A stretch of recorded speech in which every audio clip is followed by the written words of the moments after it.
උතුම් වූ සිද්ධපත්තිනි අම්මා මෑණියන් වහන්සේගේ පිහිටයි ආශිර්වාදයයි පුතේ ඔබ සියලුම දෙනාට වරම් දරුවන්ට ප්‍රධාන මුල් අවසර මාලාවක් උදාපත් කරගෙන අදටත් ජියෝමානව නවගමු දෙවොලේ වැඩ වාසය කරන්නා වූ සිද්ධ මధుර මාලා පත්තිනි අම්මා මෑණියන් වහන්සේගේ අවසර ලද වරම් මාලා සම්බන්ධවයි මේ වීඩියෝ එක යොමු කරන්න හිතුවේ. ගොඩාක් දරුවන්ට ඊටමත් දුර්ලභ ඊටමත් බලවත් ශක්ති මාලාවක් අවසර ශක්ති මාලාවක් උදාපත් කරලා දෙන්නා වූ දේව අම්මා මෑණියන් වහන්සේ කෙනෙක් තමා සිද්ධ පත්තිනි අම්මා මෑණියන් වහන්සේ කියන්නේ.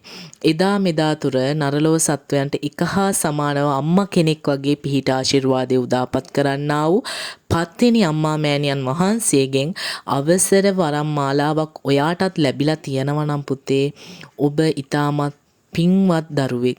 ඉතින් ඔබ පින්වත් දරුවෙක් වුණාට මේ වරම් මාලාව ඉදිරියට කරගෙන යන්න ඔයාට රැකිය යුතු වත්පිළිවෙත් තියෙනවා. සහ අම්මා මෑණියන් වහන්සේ වෙනුවෙන් පින් කුසල් සම්භාරයන් ඔබ අනුමෝදන් කළ යුතුයි. ඔබගේ වනම් ගමන හරි විදිහට තවටත් ඉදිරියට ය아가න්න බැරි වෙලා තියෙනවා නම් ඔබ අද ඉඳන් පටන් ගන්න පත්තිනි අම්මා මෑණියන් වහන්සේගේ පිහිට ආශිර්වාදයේ නිවරදි ලෙස උදාපත් කරගෙන ඔබගේ ගමන් මාර්ගයේ යන්න. මොකද ගොඩාක් වරම් දරුවන්ට තියෙන ප්‍රශ්නයක් තමුන්ගේ වරම් ශක්ති මාලා හරි විදිහට අවබෝධ කර නොගැනීම.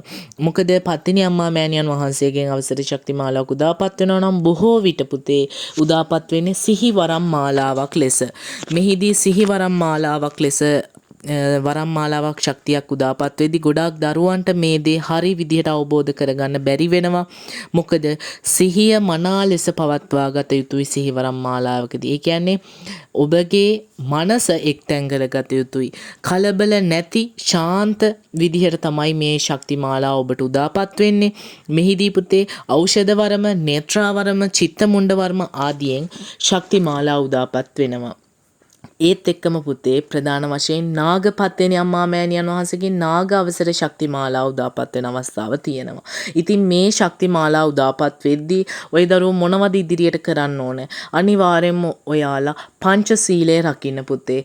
ඔයාලා නිර්මාංශ වෙන්න අම්මා වෙනුවෙන් මේ දේවල් කරන්න. ඔයාලා මෛත්‍රී භාවනාව සිද්ධ කරන්න. හැකි සෑම විටම පුතේ මනස එක්තැන් කරගෙන වන්දනාවේ යෙදෙන්න. අම්මා මෑණියන් වහන්සේ වෙනුවෙන් පින් අනුමෝදන් කරන්න. ඒ වගේම ඔයාලා අනිවාර්යෙන්ම අවසර වරම් මාලාවක් උදාපත් කරගද්දී ඔසු පැන් කලයක් ස්නානය කරලා ඒ වැඩ කටයුතු වලට අම්මා මෑණියන් වහන්සේ වෙනුවෙන් ඒ වත්පිළිවෙත් පුද පූජා කරන්න. ඔබගේ වරම් ගමනට ඒ දේට බලපාන්නා වූ යම්කිසි අනවින කොඩි වින හදිහෝනියන් ඇතුළු දෝෂන්ධකාර තියෙනවා නම් ඒ දේවල් ඉවත් කරගෙන නිසි ලෙස ඔබ පහන් ආලෝකයේ කැප කරලා අම්මා මෑණියන් වහන්සේගේ මේ එන්නා වූ ඊටමත් ශක්තිමත් බල ශක්ති මාලාව ඔබගේත් ඔබගේ ඥාති දේවතාන් වහන්සේගෙත් ඇත්තා වූ සම්බන්ධතාවයේ වැඩි දියුණු කරගෙන අම්මා මෑණියන් වහන්සේගේ ආකර්ෂණ ශක්ති මාලාව නිවරදි ලෙස ඔබ වෙත ළඟා කරගෙන හරි ගමන් මාර්ගයක් යවන්න. එවිට ඔබගේ ගමන් මාර්ගය සාර්ථකයි පුතේ. උතුම් වූ පත්තිනි අම්මා මෑණියන් වහන්සේගේ පිහිටයි ආශිර්වාදයයි පුතේ ඔබට.